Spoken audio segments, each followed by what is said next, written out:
तस्स भगवतो अरहतो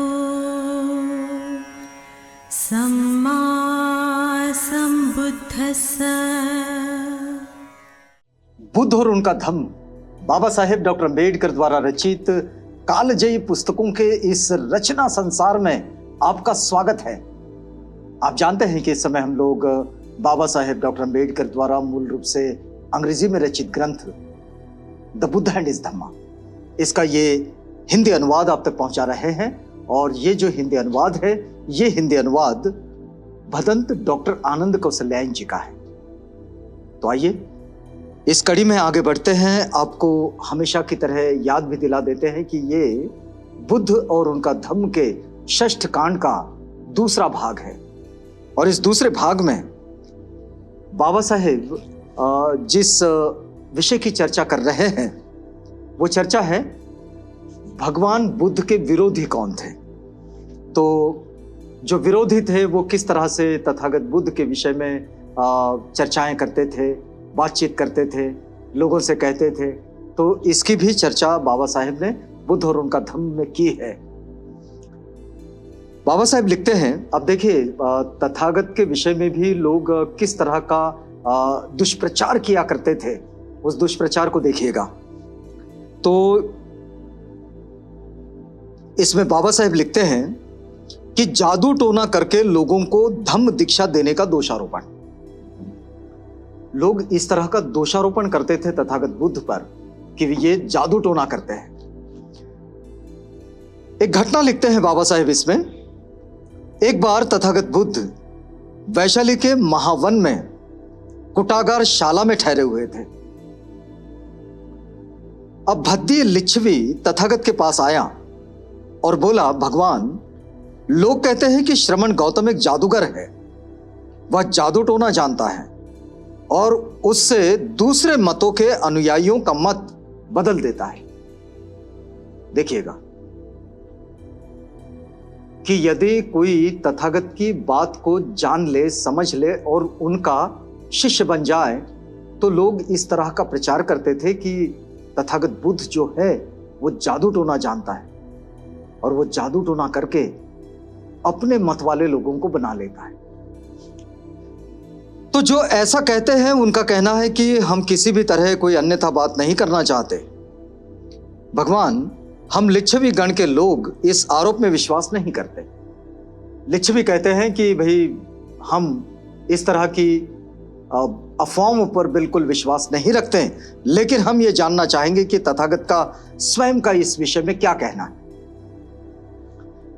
तो तथागत कहते हैं, भद्दी सुनो, किसी बात को इसलिए मत मानो कि लोग कहते हैं। फिर वही बात जो कालामों के लिए तथागत ने कही थी, जो कालाम सूत्र में आती है, तो वही बात कि किसी बात को इसलिए मत मानो कि लोग कहते हैं, किसी बात को इसलिए भी मत मानो कि ये परंपरा से चली आई है, किसी बात को इसलिए मत मानो कि ये सुनी सुनाई है, और किसी बात को इसलिए भी मत मानो कि वो धर्म ग्रंथों में लिखी है।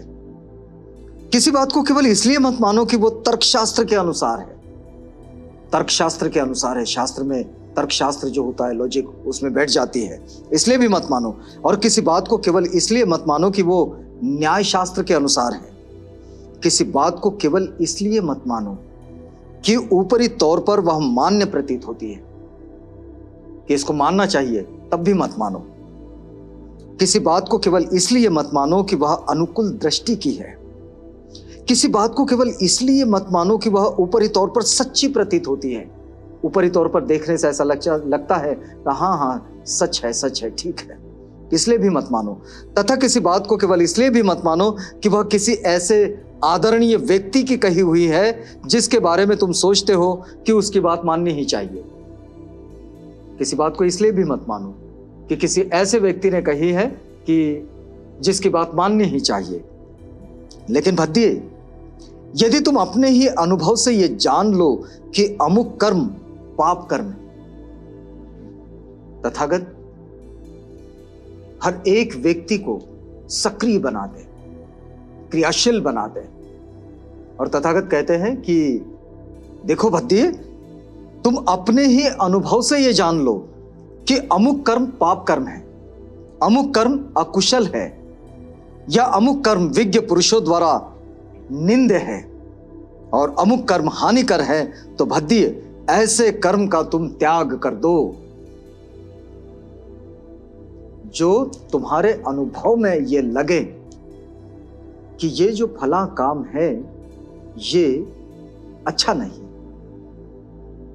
तो फिर उसे मत करो। तुम्हारे अनुभव पर, तुम्हारी अनुभूति में यह बात आनी चाहिए। अगर वो कर्म, वो कार्य हानिकर लगता है, छोड़ दो, मत करो। अब जहां तक तुम्हारे प्रश्न का संबंध है, तथागत कहते हैं, अब जहां तक तुम्हारे प्रश्न का संबंध है, मैं तुमसे ही पूछता हूं। तथागत कहते हैं कि भाई जहां तक तुम्हारे प्रश्न का संबंध है, मैं तुमसे ही पूछता हूं कि लोग मुझ पर जादूगर होने का आरोप लगाते हैं, क्या वे महत्वाकांक्षी लोग नहीं हैं? भत्तिए से पूछ रहे हैं तथागत कि बताएं कि वे लोग जो इस तरह का आरोप लगाते हैं कि तथागत जादूगर है, तो क्या वे लोग महत्वाकांक्षी नहीं है? तो भत्तिए कहता है, हां भगवान, वे तो है। तो भत्तिए, क्या ऐसा आदमी जो महत्वाकांक्षी हो और लोभ के वशीभूत हो, अपनी महत्वाकांक्षा पूरी करने के लिए झूठ नहीं बोलता, वह दूसरे अकुशल कर्म नहीं करता?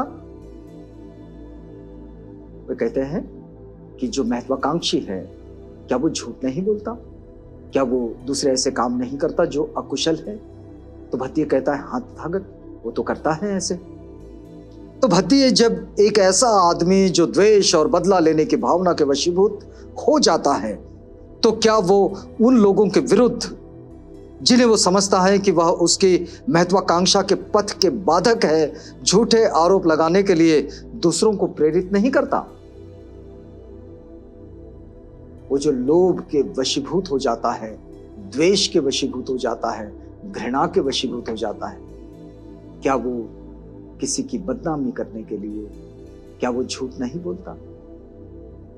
तो भत्तिए कहता है, हां भगवान, वो तो झूठ बोलता है। लोग आज भी ऐसे दिखाई देते हैं जो किसी एक मत को ठीक नहीं मानते, तो दूसरे मत वाले उस एक मत को अफवाहों का सहारा लेकर झूठा बताने की कोशिश करते हैं, उसके विषय में दुष्प्रचार करते हैं, गलत बातें फैलाते हैं। ऐसा तो होता ही। तो तथागत यही बात भत्तिए को समझा रहे हैं कि क्या ऐसा होता नहीं? तो भत्तिए कहता है, हां भगवान, ऐसा तो होता है। तो फिर तथागत कहते हैं, तो भत्तिए, मैं तो बस इतना ही कहता हूं। तथागत कहते हैं, मैं तो बस इतना ही कहता हूं कि आओ, लोभ युक्त विचारों के वशीभूत मत हो। तथागत कहते हैं, आओ, मेरे पास आओ, लेकिन लोभ युक्त विचारों के वशीभूत मत हो। यदि तुम उन पर काबू रखोगे तो तुम मन, वचन, कर्म से कोई ऐसा काम न करोगे जिसके मूल में लोभ हो। अगर तुम लोभ के वशीभूत नहीं रहोगे, मोह के वशीभूत नहीं रहोगे, तो फिर तुम कोई मन से, वाचा से ऐसा कोई कर्म नहीं करोगे, काया से ऐसा कोई कर्म नहीं करोगे जो लोभयुक्त हो। द्वेष और मोह के वशीभूत मत हो। यहां लोभ और द्वेष को समझना चाहिए। लोभ और द्वेष को इस रूप में समझना चाहिए जैसे कि अविद्या, जो नहीं जानते वही लोभ और द्वेष में फंस जाते। तथागत कहते हैं, लोभ और द्वेष के वशीभूत ना हो, अविद्या के वशीभूत ना हो। इसलिए भत्तिए, जो श्रमण ब्राह्मण मुझ पर यह आरोप लगाते हैं कि श्रमण गौतम एक जादूगर है, वो जादू टोना जानता है और उससे दूसरे मतों के अनुयायियों का मत बदल देता है, वे झूठे हैं। तथागत कहते हैं, भत्तिए, जो इस तरह की वार्ता फैलाते हैं कि तथागत ये जादूगर हैं, जादू टोना करते हैं, जादू टोना जानते हैं, तो इस तरह की बात करके वे झूठ फैलाते हैं। वे मृषावादी है। तथागत ने एक शील दिया है, देखिए बौद्धों की जीवन शैली का बड़ा ही महत्वपूर्ण अंग है मुसावादा वेरमणि। ये जो मृषावादी लोग होते हैं, ये मृषावादी लोग, झूठे लोग, झूठ का प्रचार करने वाले, तो वो वैसे लोग हैं जो तथागत के प्रति ईर्ष्या रखते हैं, घृणा रखते हैं, द्वेष रखते हैं, इसलिए इस तरह का झूठा प्रचार करते हैं। तो उन पर ध्यान देने की जरूरत नहीं है, वे झूठे हैं, मृषावादी है। तो भद्दी कहता है, भगवान आपका ये जादू बड़े भाग्य की बात है। कहता है आपका ये जादू बड़े भाग्य की बात है, आपका ये जादू बड़े सौभाग्य की बात है। भगवान क्या अच्छा हो कि मेरे सभी सगे संबंधियों पर आपका जादू चल जाए। भद्दी कहता है कि भाई आपका ये जो जादू है ये तो बड़ा अच्छा जादू है, क्यों ना ये मेरे सारे सगे संबंधियों पर चल जाए और उनका जीवन बेहतर हो जाए। निश्चय से ये उनके हित और सुख के लिए होगा। भगवान यदि सभी इसी जादू के वशीभूत हो जाए तो निश्चय से ये उनके हित और सुख के लिए होगा। भद्दी की ये स्वीकारोक्ति आने के बाद फिर तथागत कहते हैं, देखिएगा कि इसमें कोई संदेह नहीं भद्दी, इसमें कोई संदेह नहीं, ये बात निश्चित है, बिल्कुल सत्य है, ये इधर उधर नहीं हिलाई जा सकती कि यदि इस जादू के वशीभूत होकर सभी, ये जो जादू है धम्म का जादू, मतलब बेहतर जीवन जीने का ये जो मार्ग है, इस पर चलने के लिए सब लोग तैयार हो जाए, इसके वशीभूत हो जाए, तो देखिए इस जादू के वशीभूत होकर सभी अकुशल कर्मों का त्याग कर दें, अकुशल बुरे कर्मों का, सभी अकुशल कर्मों का त्याग कर दें, तो ये संसार के हित और सुख के लिए होगा। यदि सब लोग अकुशल कर्मों का त्याग कर दे, अपनी काया, अपनी वाचा, अपने मन से, तो ये पूरे संसार के लिए बेहतर हो जाएगा और पूरा संसार इसमें सुखी हो जाएगा। यह अध्याय यहां समाप्त होता है, लेकिन बुद्ध और उनका धम्म का और भी बहुत सारा हिस्सा है जो आप तक पहुंचेगा, लेकिन यहां अब हमें वक्त इजाजत नहीं देता आगे बढ़ने की, तो यहां रुकते हैं, आपसे इजाजत लेते हैं इस वादे के साथ कि अगली कड़ी में आपसे पुनः भेंट होगी। तब तक के लिए हमें आज्ञा दीजिएगा।